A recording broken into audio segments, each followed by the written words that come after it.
성경은 수많은 곳에서 하나님을 위한 것과 우리를 위한 것은 동일하다고 기록하고 있습니다. 하나님을 위한 일이 자신을 위한 일이자 자신이 속해 있는 공동체를 위한 일이라는 진리를 이해하고 믿고 경험할수록 하나님의 일을 억지가 아닌 자발적으로 감당하게 될 것입니다.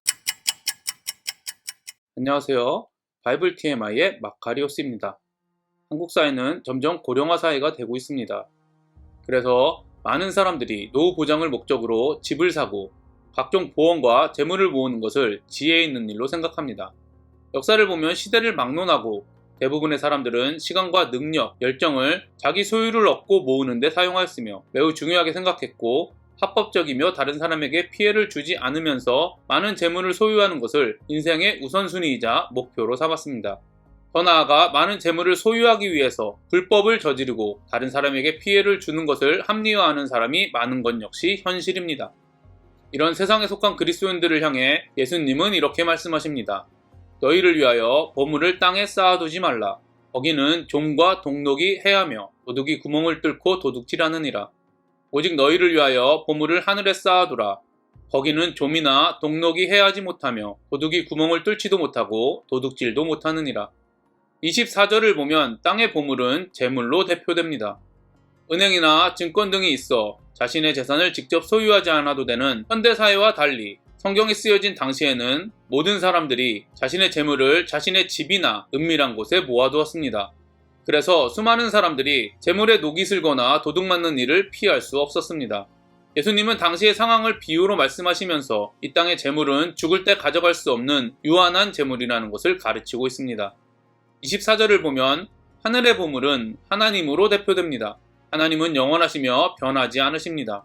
따라서 예수님은 하늘의 보물은 영원하면서도 변하지 않고 도둑맞을 염려가 없는 재물이라는 것을 가르치고 있습니다. 쌓아두라라고 번역된 헬라어 데사우리조는 현재 명령법입니다. 즉 쌓아두지 않는 것을 쌓기 시작해서 계속해서 쌓으라는 의미입니다. 예수님은 이 말씀을 듣고 있는 지금부터 앞으로 계속 땅에 보물을 쌓지 말고 하늘의 보물을 쌓으라고 명령하셨습니다. 순교한 선교사 짐 엘리엇은 예수님의 이 명령을 정말 잘 표현했습니다. 영원한 것을 얻기 위해 영원하지 않은 것을 버리는 사람은 바보가 아니다. 짐 엘리엇의 이 말은 지금까지도 많은 그리스도인들에게 도전을 주고 있습니다. 또한 많은 그리스도인들은 예수님의 이 명령에 순종하기를 소망합니다. 그러나 동시에 많은 그리스도인들이 이 명령의 의미에 대해 깊이 생각하지 않는 것 또한 사실입니다. 그래서 일부의 사람들은 엘리엇의 말을 이렇게 오해하기도 합니다. 영원한 것을 얻는 것은 해외 선교를 떠나는 것이고 영원하지 않는 것을 추구하는 것은 지금 자신이 있는 자리에 머무르는 것이다.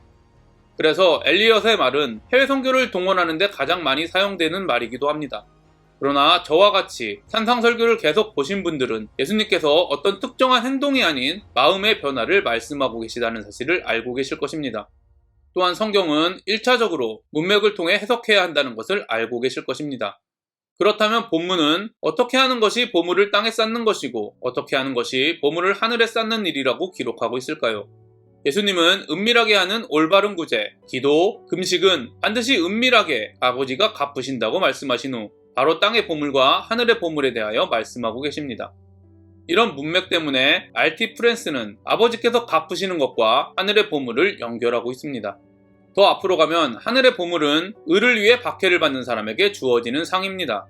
이를 보면 문맥상 하늘의 보물을 쌓는 행동은 구제, 기도, 금식 등 종교 행위를 하나님만 알도록 비밀리에 하는 것, 이방인과 바리새인의 기도를 하지 않고 위선자, 즉 신앙을 연기하는 사람이 되지 않는 것, 예수님이 율법을 완성하신 것과 같이 온전한 율법을 이루는 것, 형제를 무시하지 않고 믿지 않는 사람들을 공평하게 대하며 피조물을 의지하지 않고 자신을 핍박하는 사람들을 사랑하는 것, 세상의 빛과 소금이 되는 것 등입니다. 이런 하늘의 보물을 쌓는 행동은 예수님 때문에 이 모든 것을 가능하게 하는 팔복을 소유한 사람이 되었다는 믿음으로 가능합니다. 예수님과 성령님이 내 안에서 일하고 계시다는 것을 믿는 믿음으로만 가능합니다. 하나님의 성품을 소유한 하나님의 자녀가 되었다는 것을 믿는 믿음으로 가능합니다.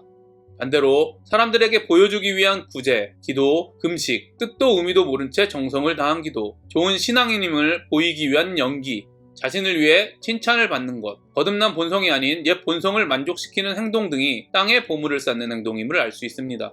단지 재물을 모으는 것뿐 아니라 피조물인 자신을 드러내려는 행동이 땅에 보물을 쌓는 행동입니다. 이번에는 시대적인 배경을 통해 살펴보겠습니다. 예수님 당시에 유대인들이 기대한 메시아는 다윗의 왕국을 재건할 구원자, 로마 제국의 통치에서 벗어나게 해줄 군사적, 정치적 능력자였습니다. 즉 이 땅에서 가난을 해결해주고 잃어버린 나라를 되찾고 고통에서 해결해줄 메시아를 기대했습니다.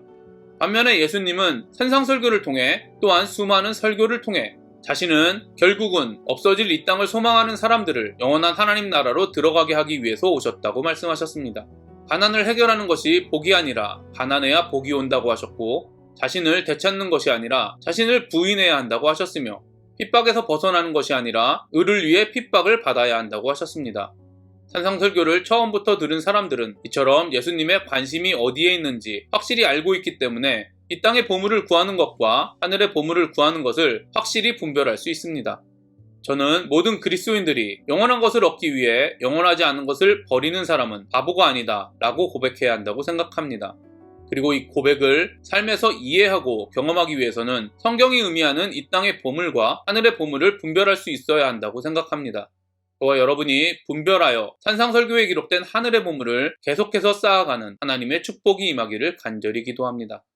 우리는 많은 경우 땅의 보물을 쌓는 일이 뜻대로 되지 않거나 방해를 받으면 하나님 도대체 나한테 왜 그러세요? 라며 쉽게 하나님을 원망합니다. 그리고 율법을 지키고 원수를 사랑하고 팔복의 마음으로 사는 것 또한 봉사와 헌신은 나를 위하여가 아니라 하나님을 위하여라고 생각하며 억지로 하는 경우가 있습니다. 이처럼 우리는 하나님을 위한 일과 우리를 위한 일을 구분합니다. 그러나 예수님은 하늘의 보물을 쌓는 일과 땅의 보물을 쌓지 않는 일이 모두 하나님을 위하여라고 말씀하지 않으시고 너희를 위하여라고 기록하셨습니다. 예수님의 제자들이 하늘의 보물을 쌓는 일은 하나님의 구원 사역이 이루어지는 것이기 때문에 하나님을 위한 것이기도 합니다. 성경은 하나님께서 인간을 창조하신 후 좋았다고 말씀하셨다고 기록되어 있습니다. 죄를 짓기 전에 인간은 하나님과 함께하며 가장 행복했습니다. 인간은 자신의 뜻이 아닌 하나님의 뜻대로 살 때 가장 행복하도록 지어졌습니다. 인간은 자신이 아닌 다른 사람을 위해 살 때 가장 행복하도록 지어졌습니다. 인간은 죄악된 옛 본성이 아니라 새롭게 태어난 본성으로 살 때 가장 행복하도록 지어졌습니다. 인간은 굳어진 마음이 아니라 새로운 마음, 즉 팔복을 소유할 때 가장 행복하도록 지어졌습니다. 인간은 땅에 보물을 쌓아둘 때가 아니라 하늘의 보물을 쌓을 때 가장 행복합니다. 성경은 이외에도 수많은 곳에서 하나님을 위한 것과 우리를 위한 것은 동일하다고 기록하고 있습니다. 여러분은 하나님을 위한 일, 자신을 위한 일, 공동체를 위한 일이 모두 동일하다는 진리를 이해하고 믿고 경험하고 있습니까? 하나님을 위한 일이 자신을 위한 일이자 자신이 속해 있는 공동체를 위한 일이라는 진리를 이해하고 믿고 경험할수록 하나님의 일을 억지가 아닌 자발적으로 감당하게 될 것입니다. 이 진리를 믿고 경험하며 하나님의 일에 자발적으로 기쁨으로 감당하는 저와 여러분이 되기를 하나님께 간절히 구합니다. 내 보물이 있는 그곳에는 내 마음도 있느니라. 성경신학자 데이비드 터너는 우리의 마음은 우리가 가장 중요시하는 것에 어쩔 수 없이 끌리게 되어 있으며 천국의 가치들, 팔복의 우선권이 있다면 우리는 실제로 보물을 하늘에 쌓아두고 있는 것이다 라고 말했습니다. 여러분이 요즘에 가장 마음 쓰는 곳은 어디입니까? 죽으면 아무것도 소유할 수 없는 이 땅의 일입니까? 아니면 영원히 소유할 수 있는 하나님 나라의 일입니까? 말과 행동은 포장하고 부정할 수 있을지 몰라도 마음은 포장할 수 없습니다. 오늘 하루만이라도 여러분의 마음이 어디를 향해 있는지 조용히 살펴보시기를 바랍니다. 오늘도 행복한 하루가 되시기를 바랍니다.